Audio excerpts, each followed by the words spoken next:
Selamat pagi kami ucapkan kepada yang terhormat Bapak Yakobus Siswadi di NST sebagai dosen penguji 1, Ibu Nurse Kristi Lydia Rumerung, SKP MKAP sebagai dosen penguji 2, Ibu Dr. Nikusti Ayu Eka sebagai dosen pembimbing 1, dan Ibu Nurse Dora Irene Puri Mahwa, SKP sebagai dosen pembimbing 2. Saat ini kami akan mempresentasikan proposal kami yang berjudul Pengaruh Tutoring terhadap Pengetahuan Perilaku Civility pada mahasiswa keperawatan tingkat 2 di satu universitas swasta Indonesia. Sebelum kami melanjutkan presentasi kami, izinkan kami untuk memperkenalkan diri kami.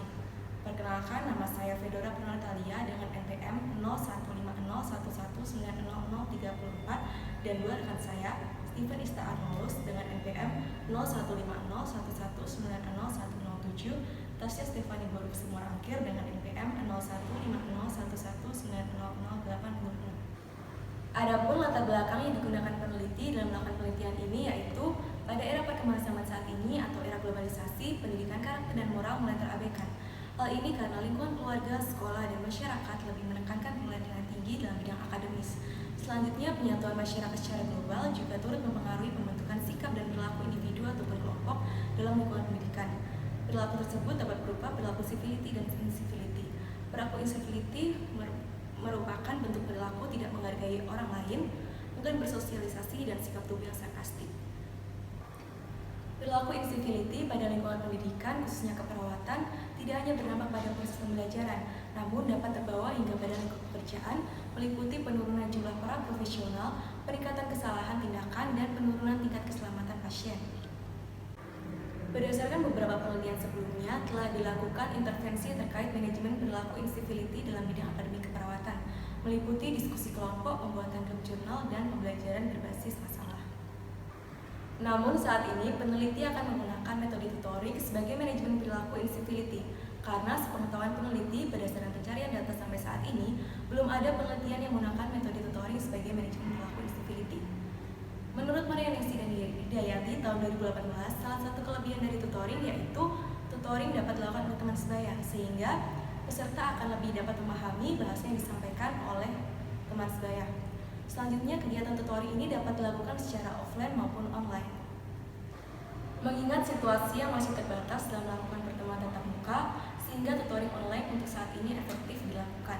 Selain itu, video roleplay dapat disertakan dalam kegiatan tutoring untuk membantu memberikan contoh nyata mengenai perilaku civility dan incivility.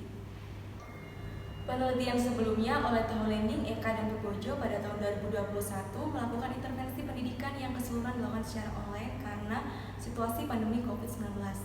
Namun beberapa responden memilih untuk berhenti di pertengahan penelitian karena keterbatasan kuota dan sinyal internet.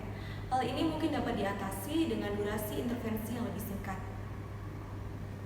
Penelitian ini akan berfokus pada mahasiswa tingkat 2 Fakultas Keperawatan di satu universitas swasta, karena mahasiswa pada tahun pertama mengikuti pembelajaran secara online dan baru saja memulai pembelajaran secara tatap muka pada tahun kedua. Pengetahuan mahasiswa tentang perilaku civility dapat dicapai menggunakan metode tutoring, sehingga mahasiswa dapat mengetahui secara langsung menggunakan video roleplay dalam tutoring tentang perilaku civility dan incivility khususnya di lingkup pendidikan keperawatan.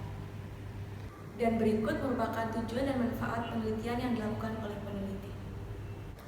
Adapun kerangka teori yang peneliti gunakan merupakan hasil simulasi EKA pada tahun 2017 dari teori civility, incivility milik Clark dan Correga pada tahun 2008. Perbedaan dari kedua kerangka teori tersebut yaitu pada kerangka teori milik Clark dan Springer pada tahun 2008, perilaku incivility terjadi pada staf dan mahasiswa, sedangkan pada penelitian EKA pada tahun 2017 menambahkan perawat sebagai pelaku incivility.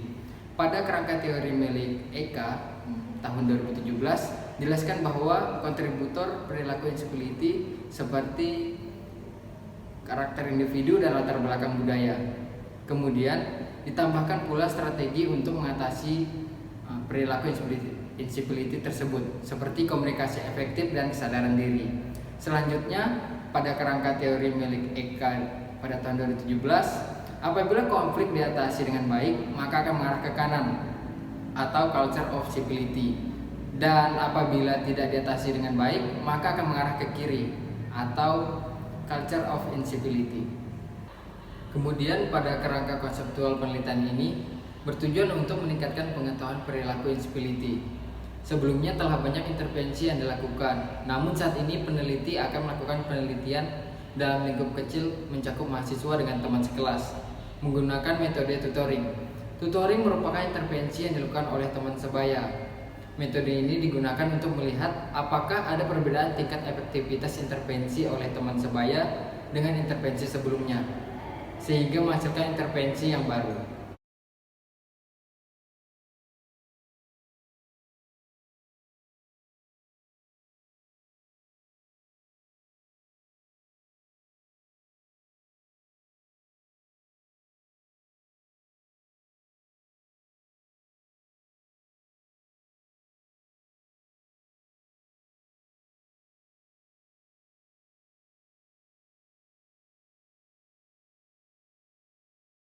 Berikut definisi konseptual dan definisi operasional pada penelitian yang dilakukan. Berikut merupakan kajian literatur dalam penelitian ini yang diambil dari beberapa jurnal. Metodologi penelitian. Yang pertama, desain penelitian. Penelitian ini menggunakan pendekatan kuantitatif dengan desain penelitian kuasi eksperimental. Dengan penelitian kuasi eksperimental, peneliti akan menilai adanya pengaruh yang terjadi pada suatu objek penelitian setelah diberikan intervensi. Penelitian ini tidak menggunakan kelompok kontrol, namun menggunakan satu kelompok yang akan dilakukan pengukuran sebelum dan sesudah diberikan intervensi tutoring untuk meningkatkan pengetahuan mahasiswa tentang civility incivility. Yang selanjutnya, pertimbangan etik. Menurut Komisi Etik Penelitian dan Pengembangan Kesehatan Nasional tahun 2017, terdapat 3 prinsip etik. Yang pertama, prinsip menghormati harkat martabat manusia. Yang kedua, prinsip berbuat baik dan tidak merugikan. Dan yang ketiga, prinsip keadilan.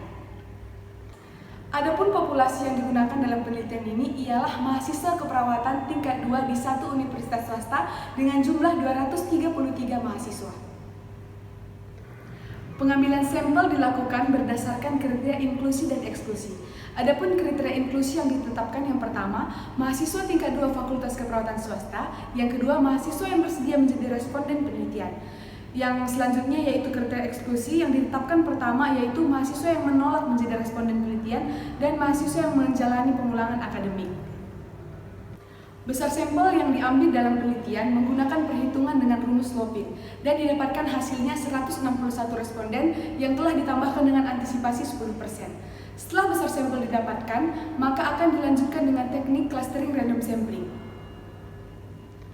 Random sampling dilakukan pada setiap grup menggunakan nomor undian pada setiap individu sampel. Nomor undian akan dilakukan menggunakan kertas yang akan digulung dan akan diambil secara acak satu persatu hingga memenuhi jumlah sampel yang dibutuhkan.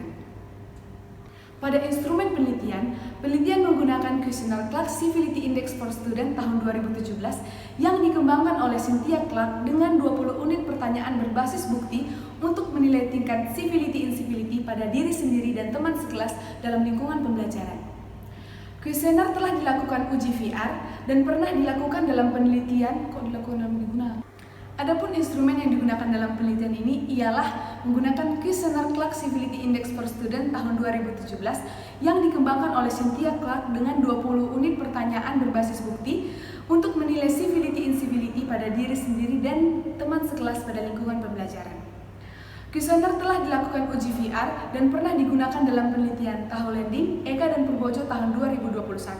Pada penelitian tersebut, peneliti melakukan uji VR dalam bahasa Indonesia dan keterbacaan kepada 30 mahasiswa setelah diizinkan oleh perancang skala dan didapatkan hasil nilai Kronba alpha-nya 0,890 yang menyatakan bahwa hasilnya valid dan reliable. Adapun prosedur pengumpulan data dimulai dari sasaran populasi atau mahasiswa keperawatan tingkat 2 di satu universitas swasta melakukan pengisian kuesioner yaitu pretest dan akan dilanjutkan dengan tutoring dan akan kembali melakukan pengisian kuesioner yaitu posttest. Setelah itu akan dilakukan pengolahan data dengan 5 tahap.